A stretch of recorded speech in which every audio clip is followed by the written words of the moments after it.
তুমি শিশু মার্ডার করছো, ঠিক আছে, আইনে অনেক ঝামেলা আছে, কিন্তু এই মনে করো তুমি 100 বছরও মনে করো জেল দিতে পারবে না।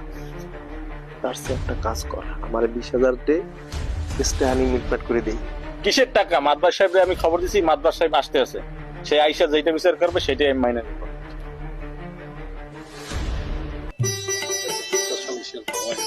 কি হইছে?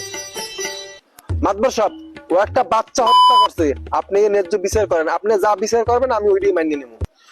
তোর যন্ত্রণায় তো আমি এলাকায় থাকতে পারতেছি না, তোর বিচার সালিশি করতে করতে আমার দিন শেষ। তুই ওই জায়গায় একটা শিশু মারা করে ফেলাইছো, 1 লাখ টাকা দিবি আমার কাছে, আমি দারোগার সাথে কথা বলে ব্যাপারটা মিউচুয়াল করে দিচ্ছি, টাকা দে 1 লাখ। স্যার ছাড়েন।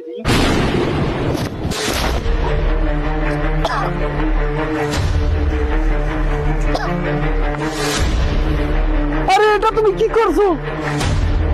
আর আপনি একটা মারার জন্য 20,000 চাইছেন না, এই নেন এখানে 50,000 টাকা আছে।